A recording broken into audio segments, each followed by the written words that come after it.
Okay fine जी। बिस्मिल्लाहिर्रहमानिर्रहीम। हमारे आज का topic cost accounting cycle. Accounting cycle की अगर हम बात करते हैं तो उसमें तो हमने आज तक journal entry, trial balance sheet उसकी बात की, लेकिन जब बात आती है कॉस्ट अकाउंटिंग साइकिल की तो कॉस्ट अकाउंटिंग साइकिल में हमने चीज़ों की मैन्युफैक्चरिंग, बल्कि मैन्युफैक्चरिंग से भी पीछे उनके फैक्टर्स ऑफ प्रोडक्शन की एक्विजिशन से बात शुरू करनी है, मटेरियल के एक्विजिशन से बात शुरू होगी और फाइनली चीज़ों के सेल करने तक की इन तमाम एक्टिविटीज़ को हमने अपनी जर्नल एंट्रीज की फॉर्म में इसको क्या करना है, सम अप करना है। तो इस चीज़ को हम क्या नाम देते हैं, कॉस्ट अकाउंटिंग साइकिल का नाम देते हैं कि how to acquire the factors of production and how to use the factors of production for the manufacturing। तो इस सारे प्रोसेस को हमने कॉस्ट अकाउंटिंग साइकिल में सम अप करना है। अब इस एक्टिविटी को स्टार्ट करने से पहले कुछ एक दो पॉइंट्स आपके साथ में शेयर करता चला जाऊं। जब हमारा प्रोडक्शन का प्रोसेस स्टार्ट होता है तो हम लोग दो टेम्परेरी अकाउंट्स ओपन करते हैं। दो अकाउंट्स हमने ओपन करने होते हैं। वो दो अकाउंट्स हमारे पास कौन कौन से, मैं यहाँ पर इसको राइट डाउन कर रहा हूँ। एक अकाउंट हमारे पास है वर्क इन प्रोसेस के नाम से, और एक हमारे पास पॉइंट है FOH control. FOHC stands for control. Basically ये किस पर्पस के लिए इस्तेमाल किया जाता है? जब मैंने उस दिन आपसे FOH के टाइप्स के बारे में डिस्कशन की थी तो मैंने कहा था कि एक FOH हमारे पास कौन से होते हैं, अप्लाइड होते हैं, और एक एक्चुअल होते हैं। जो एक्चुअल FOH होते हैं जिनकी लिस्ट बन रही होती है, तो basically FOH control is used for that purpose. अब वर्क इन प्रोसेस का जो अकाउंट ओपन किया जाता है ये किस बिहाफ के ऊपर किया जाता है कि when we shall use the direct material, तो उसके बिहाफ पर हम वर्किंग प्रोसेस को यूज करते हैं। जब हमने डायरेक्ट लेबर यूज करनी है तो उसके बिहाफ पर भी वर्क इन प्रोसेस को इस्तेमाल करते हैं। और उसके साथ साथ जब हम लोग FOH अप्लाइड की बात करते हैं तो उसके बिहाफ पर भी हम किसको यूज करते हैं, वर्क इन प्रोसेस को यूज करते हैं। यानी कि फॉर दीज थ्री कॉस्ट, ये तीन कॉस्ट जो हम लोग इनकर करेंगे, डायरेक्ट मटेरियल, डायरेक्ट लेबर और FOH अप्लाइड, इन तीनों के बिहाफ के ऊपर कौन सा अकाउंट हम यूज करते हैं, वर्क इन प्रोसेस। फिर प्रोसेस होता है, प्रोसेस कंप्लीट होने के बाद फाइनली हमारे पास फिनिश गुड्स आ जाती है। और FOH कंट्रोल का हमने किस पर्पस के लिए इस्तेमाल करना होता है, इनडायरेक्ट मटेरियल। ये मैंने आपसे उस दिन पहले दिन डिस्कस किया था कि indirect material that will become the part of FOH। फिर इसी तरह से इनडायरेक्ट मटेरियल के साथ साथ इनडायरेक्ट लेबर की बात करते हैं, और उसके साथ साथ हमारे पास ऑल फैक्ट्री एक्सपेंसेस। इन तीनों के बिहाफ के ऊपर हम क्या काम करते हैं, FOH कंट्रोल की बात करते हैं। यानी कि when we use indirect material, when we use indirect labour and when we put the all factory expenses, तो उन सब के बिहाफ पर हमने किसको यूज करना होता है, FOH कंट्रोल। बस अब ये दो बातें अपने माइंड में रखिएगा। अब मैं आता हूँ अपने मेन पॉइंट की तरफ। अब स्टार्ट लेते हैं। सबसे पहला फैक्टर ऑफ प्रोडक्शन हमारे पास होता है मटेरियल। जब हम मटेरियल को परचेज करते हैं, मैं यहाँ पर बात को स्टार्ट करूंगा। सबसे पहले बेटा ध्यान से देखिएगा, स्टेप वन, जिसका स्टेप का नाम ही हमारे पास क्या होगा, मटेरियल। अच्छा जी, टॉपिक काफ़ी लेंथी है, मेरे पास बोर्ड थोड़ा सा शॉर्ट है तो मैं थोड़ा सा शॉर्ट हैंड में काम करूंगा, थोड़ा छोटा छोटा सा लिखूंगा, लेकिन जब मैं पिक्चर आपको भेजूंगा तो काफ़ी हद तक समझ आ जाएगी। अभी आपने सिर्फ वर्बली इस चीज़ को प्रॉपर समझते जाना। तो स्टेप वन में हमारे पास मटेरियल की बात होती है। तो सबसे पहले मटेरियल, और मटेरियल में पहला स्टेप हमारे पास किस चीज़ का आता है जी, परचेज ऑफ मटेरियल। मटेरियल हमने क्या करना है, परचेज करना है। तो मटेरियल परचेज करने की एंट्री आपके पास क्या होती है, मटेरियल अकाउंट डेबिट और अकाउंट्स पेबल क्रेडिट, जिससे हमने परचेज किया। ये हमारे पास पहला पॉइंट आता है, material purchase. But one thing clear मैं यहाँ पर आपसे करता जाऊँ कि जब मटेरियल परचेज करना है, आइदर डायरेक्ट और इनडायरेक्ट, एंट्री आपकी सेम पास होगी। आपने एक ही एंट्री में दोनों को कवर अप करना है। At the time of purchase there is no distinction between direct and indirect. एक ही एंट्री में आपका डायरेक्ट भी कवर हो जाएगा और उसके साथ साथ इनडायरेक्ट भी कवर अप हो जाएगा। और इसी तरह से इन केस अगर हमारे पास यहाँ पर मटेरियल अगर हम रिटर्न कर देते हैं, ठीक हो गया जी, मटेरियल रिटर्न टू सप्लायर, यानी कि किसी भी हाफ के ऊपर goods up to the mark है या वट एवर, सप्लायर को वापस कर दिया, तो यही वाली एंट्री फिर आपकी रिवर्स हो जाएगी। अकाउंट्स पेबल को आप यहाँ पर डेबिट कर देंगे और उसके साथ साथ मटेरियल को आप लोग फिर यहाँ पर क्या कर देंगे, क्रेडिट कर देंगे। ये हमारे पास मटेरियल रिटर्न टू सप्लायर होगा। अब इससे अगला पॉइंट जरा ध्यान से देखिएगा, मटेरियल यूज्ड इन फैक्ट्री, या फैक्ट्री को या इशू टू फैक्ट्री, क्योंकि मटेरियल जब परचेज होता है तो स्टोर रूम में चला जाता है। अब स्टोर रूम से निकला और उसको कहाँ पर लेकर जाना है, हमने फैक्ट्री में यूज करने के लिए लेकर जाना है। अब वो पॉइंट आ गया कि जब हमने डायरेक्ट और इनडायरेक्ट की बाइफरकेशन करनी है, और अभी बाइफरकेशन मैंने आपको शो भी कर दी थी कि for the direct material we should use the account of work in process and for the indirect material we should use the account of factory overhead. अब मेरी एंट्री भी यहाँ पर होगी। अब मटेरियल यूज करने जा रहा हूँ तो मटेरियल तो हो गया क्रेडिट, बट इसमें वर्क इन प्रोसेस को डेबिट कर देंगे on the behalf of direct material, और इसी के साथ साथ FOH कंट्रोल को डेबिट करेंगे on the behalf of indirect material. याद रखिएगा बेटा कि डायरेक्ट मटेरियल है तो उसकी जगह पर वर्क इन प्रोसेस ले लिया, और इनडायरेक्ट मटेरियल है तो उसकी जगह पर किसको ले लिया, एफओएच कंट्रोल को ले लिया, और मटेरियल अकाउंट यहाँ पर क्रेडिट हो गया क्योंकि अब उसको हमने इस्तेमाल किया। और अगली एंट्री इसी को रिवर्स करते हैं कि अगर ऐसा हो कि फैक्ट्री से चीजें वापस आ जाए, ठीक है जी, material return from factory, factory से चीजें वापस आती हैं स्टोर रूम को, तो हमारे पास इसकी एंट्री फिर क्या हो जाएगी, हम रिवर्स कर देंगे इसकी एंट्री, मटेरियल अकाउंट यहाँ पर डेबिट हो जाएगा, work in process for the direct material इसको यहाँ पर हम डेबिट कर देंगे, और इसी के साथ साथ एफओएच कंट्रोल अकाउंट इसको भी डेबिट क्रेडिट कर देंगे फॉर द इनडायरेक्ट मटेरियल के बिहाफ पे। ठीक हो गया जी। ये हमारे पास मटेरियल का स्टेप थे, मैक्सिमम जो हम लोगों ने इसके ऊपर काम किया कि how to acquire the material, तो उसके ऊपर हमने बात की। सेकंड स्टेप हमारे पास मटेरियल के बाद सेकंड फैक्टर ऑफ प्रोडक्शन कौन सा आता है जी, मैं बात करता हूँ step 2, that will be labour. अब लेबर के ऊपर बात करने लगा हूँ। सबसे पहला पॉइंट हमारे पास आता है जी एक्विजिशन ऑफ पेरोल। अब ये लेबर के साथ साथ मैं पेरोल का एक जिक्र कर रहा हूँ।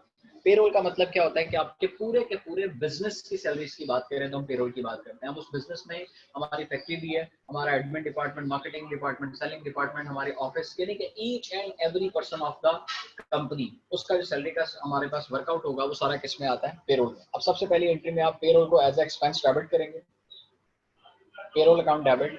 अगर हमने इसमें से कोई इनकम टैक्स पेबल डिडक्शन की अपने एम्प्लॉयज की तो उसको डिडक्ट कर लिया। उसके साथ साथ प्रोविडेंट फंड पेबल अगर हमने कोई अपने एम्प्लॉयज का काटा तो वो भी हमने क्रेडिट कर दिया, और क्रेडिट करने के बाद जो फाइनली एक्रूड पेरोल होगा वो हमारा क्रेडिट हो गया। पॉइंट ओके हो गया जी। यानी कि टोटल पेरोल आपका ग्रॉस अमाउंट ऑफ पेरोल, और उस ग्रॉस में से जो आपने टैक्स की रिडक्शन करनी है, जो आपने उसमें से डिडक्शंस करनी है सारी, वो डिडक्शंस करने के बाद जो फाइनली एक्रूड पेरोल की आपने पेमेंट करनी है वो आपका यहाँ पर क्रेडिट हो गया। ये तो है एक्विजिशन। अब उसके बाद नंबर 2 पॉइंट इसमें जरा ध्यान से देखिएगा, that is called distribution of payroll. अब पेरोल को हमने क्या करना है, डिस्ट्रीब्यूट करना है। अब डिस्ट्रीब्यूशन ऑफ पेरोल के ऊपर आइए। जैसे मैंने यहाँ पर मटेरियल को जब इस्तेमाल किया तो मैंने डायरेक्ट और इनडायरेक्ट में इसकी डिवीजन की, इसी तरह से अब मैं पेरोल को डिस्ट्रीब्यूट करने जा रहा हूँ। ठीक हो गया जी।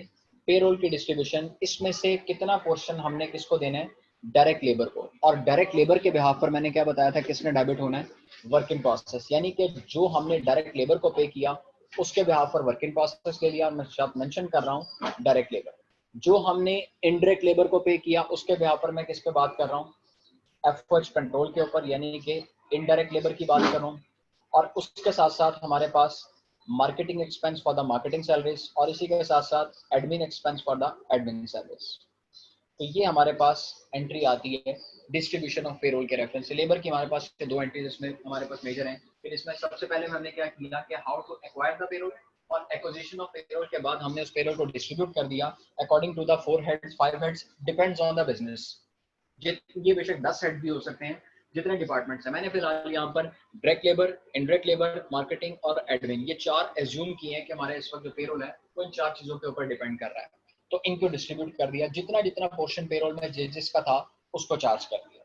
लेबर की वर्किंग भी हमारी यहाँ पर खत्म हो जाती है। अब इसके बाद स्टेप 3 के ऊपर आता हूँ। स्टेप हमारे पास तीसरा फैक्टर ऑफ प्रोडक्शन कौन सा है जी, एफओएच। अब उसके ऊपर बात करते हैं। सबसे पहले एक्चुअल एफओएच के ऊपर बात करने लगा हूँ, ध्यान से देखिएगा बेटा, एक्चुअल एफओएच। और अभी मैंने आपसे क्या कहा था कि all factory expenses actual expense, इसकी जगह पर हम किसके ऊपर बात करते हैं, एफओएच कंट्रोल। अब मेरी एंट्री यहाँ पर क्या हो जाएगी, एफओएच कंट्रोल अकाउंट डेबिट, और क्रेडिट कर रहा हूँ किस चीज को, डेप्रिसिएशन को, क्रेडिट कर रहा हूँ इंश्योरेंस एक्सपायर्ड को, और क्रेडिट कर रहा हूँ कैश को। अब जरा डिफरेंस यहाँ पे देखिएगा। लेट सपोज फैक्ट्री के कोई एक्सपेंस थे जिनके बिहाफ पर मैंने कैश पे किया, उसको क्रेडिट कर दिया। फैक्ट्री के इंश्योरेंस को क्रेडिट किया, डेप्रिसिएशन को क्रेडिट किया। हालांकि इंश्योरेंस और डेप्रिसिएशन तो हमारे एक्सपेंस है, इनकी तो नेचर डेबिट होती है। असल में मैं यहाँ पर अब ये करने जा रहा हूँ कि इनको क्रेडिट करके इनका बर्डन किस पे डालना है, एफओएच कंट्रोल पे, क्योंकि these expenses is purely incurred for the factory. तो फैक्ट्री के लिए अगर किए गए तो फिर बजाय कि इन एक्सपेंसेस को डेबिट करने के, इनको क्रेडिट करके खत्म करके इनका बर्डन किस पे डाल दिया, एफओएच कंट्रोल पे डाला, ताकि मेरे सामने एक्चुअल लिस्ट ऑफ एफओएच आ सके कि मेरा कितना एक्चुअल एक्सपेंस इधर हो चुका है, कितना नहीं हो चुका इस चीज पे। ठीक होगी बात बेटा यहाँ पे। चलिए जी, उसके बाद मजीद आगे चलते हैं। एफओएच के बाद अब एफओएच ये तो थे एक्चुअल में, जब एफओएच आपने अप्लाई करने होते हैं, ठीक है जी। अब उसके ऊपर देखिए, एफओएच अप्लाइड। अब इसकी एंट्री आपके पास क्या होगी, तो लुक एट दिस, मैंने पहले बताया था कि एफर्ट जब अप्लाइड किए जाते हैं, अप्लाइड एफर्ट, तो उसके बिहाफ पर हमने किसको डेबिट करना होता है, वर्क इन प्रोसेस। मैं मेंशन कर रहा हूँ साथ साथ एफओएच के, तो work in process debit to FOH applied credit. ठीक हो गया जी। तो ये हमारे पास इसकी एंट्री पास हो जाएगी अप्लाइड एफओएच के रेफरेंस से। That's it. ये हमारे पास एफओएच की एंट्रीज है। यहाँ तक क्लियर हो गया बेटा जी। और फाइनली अब इसके बाद चीजें हमारी जब बन के तैयार हो जाती हैं, तो उसके बाद अगला स्टेप हमारे पास आता है जी स्टेप 4। ठीक है जी। स्टेप 4 हमारे पास किस चीज का है जी, कंप्लीशन ऑफ प्रोडक्शन। प्रोडक्शन हमारी बनकर कंप्लीट हो गई। तो कंप्लीट होगी तो अब क्या होगा, मैंने अभी आपसे क्या बोला था कि वर्क इन प्रोसेस क्या है, हमारा एक टेम्परेरी अकाउंट है। मटेरियल पुटअप किया by this entry, labour put up की बाय दिस एंट्री, और एफर्ट पुटअप किया बाय दिस एंट्री। तीनों फैक्टर्स पूरे हुए, प्रोसेस चला, और प्रोसेस चलने के बाद अब फाइनली चीजें बन के तैयार होंगी। तो अब हमें अपना ये टेम्परेरी अकाउंट क्या करना पड़ेगा, क्लोज करना पड़ेगा। ये टेम्परेरी अकाउंट हमें क्या करना पड़ेगा, क्लोज करना पड़ेगा। और क्लोज करने के लिए हम इस अकाउंट को क्या करेंगे, क्रेडिट, क्योंकि पहले हमने जगह जगह पर इसको डेबिट किया, तो इसको क्रेडिट करेंगे। और इसके बिहाफ पर अब फाइनली हमारे पास क्या क्या हो गया, फिनिश गुड्स हमारे पास चीजें बन के तैयार हो गई। तो फिनिश गुड्स को हमने यहाँ पर क्या कर दिया, डेबिट कर दिया। चीजें बन के तैयार हो गई। उससे अगले स्टेप में अब इन चीजों को सेल करना है। स्टेप 5, यहाँ पर टाइटल दे रहा हूँ सेल ऑफ गुड्स। लेकिन जब चीजें सेल ऑफ गुड्स की तरफ जाती हैं, तो सबसे पहले उनकी सीजीएस बनाई जाती है, मेकिंग ऑफ सीजीएस। मैं इसकी एंट्री का टाइटल दे रहा हूँ मेकिंग ऑफ सीजीएस। तो एंट्री हमारे पास क्या होती है, cost of goods sold debit, और फिनिश गुड्स अब क्रेडिट हो जाएगी because they are going to sell. और जब फाइनली चीजों को हमने सेल करना है, तो इसकी एंट्री क्या पास होती है, अकाउंट रिसीवेबल और कैश टू सेल। अगर कैश पे बिकेंगे तो cash, otherwise account receivable, that's it. तो ये हमारे पास एक रफली सा स्ट्रक्चर हमने लिया। अब इसके बाद हम लोगों ने क्या करना होता है, एफओएच अप्लाइड। अब जिस दिन मैंने सीजीएस का कांसेप्ट आपके साथ शेयर किया था, तो फिर हम क्या करते हैं कि अंडर एंड ओवर अप्लाइड की एडजस्टमेंट करते हैं।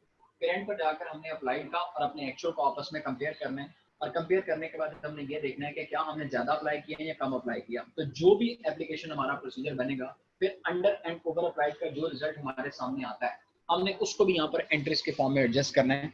अब ध्यान से देखिएगा, मैं यहाँ मेंशन कर रहा हूँ कि इन केस अगर हमारा अंडर अप्लाइड था, मैं टाइटल में मेंशन कर रहा हूँ कि अगर हमारे पास क्या था, अंडर अप्लाइड, तो डायरेक्टली सीजीएस डेबिट, क्योंकि हमें और चार्ज करना है। और हम किसको क्रेडिट करेंगे बेटा जी, सीजीएस टू एफओएच अप्लाइड। ठीक हो गया जी। और अगर हमने ओवर अप्लाई कर दिया था, तो ओवर अप्लाई में हमें क्या करना पड़ेगा, एफओएच अप्लाइड को अब हमने डेबिट कर दिया, और सीजीएस को हमने इसमें से क्या कर दिया, क्रेडिट, क्योंकि सीजीएस में से उसका बर्डन हमने उतारना है। तो ये हमारे पास वर्कआउट आ गया कॉस्ट अकाउंटिंग साइकिल के रेफरेंस हमने इस पे काम किया। इसमें किसी भी किस्म। अब यहाँ पर 2 पॉइंट्स इस साइकिल के अंदर मैं और ऐड करता हूँ। बेसिकली एक सेपरेट टॉपिक है, लेकिन क्योंकि एक फ्लो बना हुआ है हमारे पास इसी में, तो इसी के मैं साथ एडजस्ट करता हूँ। अब होता ही है कि बात हमारी प्रोडक्शन के अंदर चीज़ों की खराबी आ जाती है, चीज़ें हमारी क्या होती है, खराब हो जाती है। खराबी हमारे पास 2 तरह की होती है, एक होती है डिफेक्टिव गुड्स और एक होती है स्पॉइल्ड गुड्स। अगर हम रूटीन इंग्लिश की ग्रामर को जाकर देखें, तो defective and spoiled are the synonyms.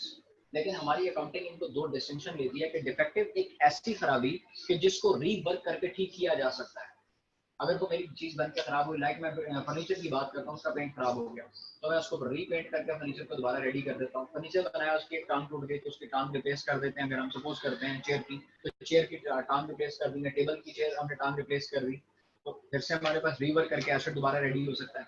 लेकिन स्पॉइल की खराबी जो ऐसी खराबी होती है कि जो रीवर्क करके भी ठीक नहीं की जा सकती, इसका मतलब फिर वो हमारा यूनिट स्पॉइल हो जाता है। और स्पॉइल होने के साथ साथ उस यूनिट को फिर हम लोग क्या करते हैं, qualified as a B quality product, वो बी क्वालिटी प्रोडक्ट में चला जाता है। और वो बाजुकात अपनी कॉस्ट प्राइस से भी कम पर सेल होता है। कॉस्ट से भी कम पर क्या किया जाता है, सेल किया जाता है। तो जितने पे सेल हो गया वो तो हो गई रिकवरी, और जो बाकी लॉस फेस करना पड़ा, वो लॉस भी हम किसको चार्ज कर देते हैं, अपने एफर्ट्स को डाल देते हैं। ठीक है जी। तो इस कॉन्सेप्ट को माइंड में रखिएगा कि हमारे पास डिफेक्टिव गुड्स होगी, तो उसका अगेन दोबारा से अगर मटेरियल लगे, दोबारा से लेबर लगे, दोबारा से एफर्ट्स लगे, तो सेम यही प्रोसीजर होगा एंट्रीज का।